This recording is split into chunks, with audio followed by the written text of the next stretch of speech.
વડોદરા પોર GIDC માં Hindustan fibre glass કંપનીમાં મોડી રાત્રે ભીષણ આગ, કોઈ જાનહાનિ થવા પામી નથી।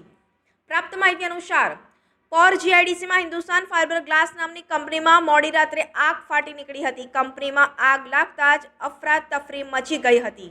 બીજી બાજુ બનાવની જાણ વડોદરા ફાયર બ્રિગેડને કરવામાં આવતા વડોદરા જીઆઈડીસી ફાયર સ્ટેશનના સ્ટેશન ઓફિસર નિકુંજ આઝાદ સ્ટાફ સાથે દોડી ગયા હતા। આકાશમાં ચૂબતી પ્રચંડ આગની જ્વાળાઓને કાબૂમાં લેવા માટે ફાયર બ્રિગેડ દ્વારા આયોજનબદ્ધ રીતે પાણીનો મારો ચલાવી આગને વધુ પ્રસરતા અટકાવી દીધી હતી। આ આગને કાબૂમાં લેવા માટે 3 ફાયર એન્જિન અને 10થી વધુ લાશ્કરો કામે લાગી ગયા હતા।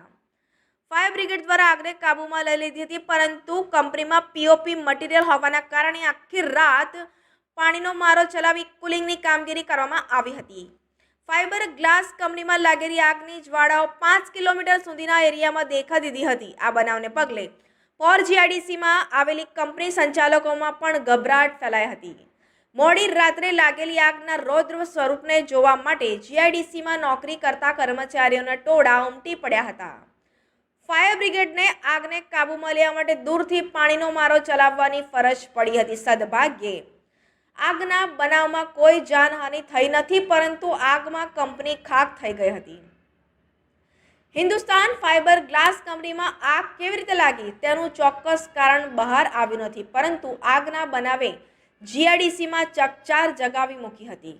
આગના આ બનાવની જાણ થતાં વરણામાં પોલીસ મથકના પીએસઆઈ વીજી લાંબરિયા સ્ટાફ સાથે દોડી ગયા હતા। પોલીસે આગનું ચોક્કસ કારણ જાણવા તપાસ શરૂ કરી હતી।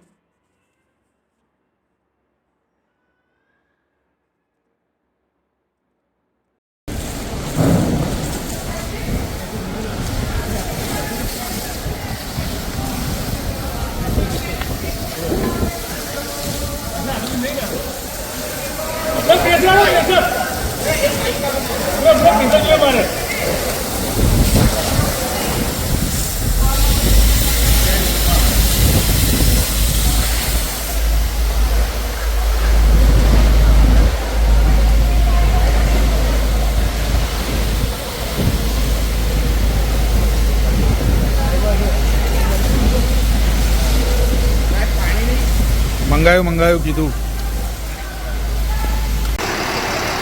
પોર જીઆઈડીસીની અંદર હિન્દુસ્તાન ફાઇબર ગ્લાસની અંદર ફાયર થવાનો call Vadodara fire and emergency ટીમને મળતા તાત્કાલિક જીઆઈડીસી અને ઈઆરસી ફાયરની ટીમ ઘટનાસ્થળ પર આવી આગ કંટ્રોલ કરેલ છે। અત્યારે હાલમાં ટોટલ ફાયરની 3 ગાડીઓ સ્ટાફ સાથે અમારી સ્ટેન્ડ બાય છે અને અંદર કુલિંગનું કામ ચાલુ છે। સાહેબ, કોઈ જાનહાનિ હોય એવું કંઈ? કોઈ જાનહાનિ થઈ નથી અને અત્યારે હાલમાં ફાઇબર મટીરિયલ છે, એટલે one type of plastic material કહેવાય, એટલે એના કારણે અમે અત્યારે એનો ફોર્મનો મારો ચલાવી આગ કંટ્રોલ કરેલ છે। સાહેબ, આગ હોવાનું કારણ કંઈ બહાર આવ્યું હોય? હજુ અમારી તપાસ ચાલુ નથી કરી।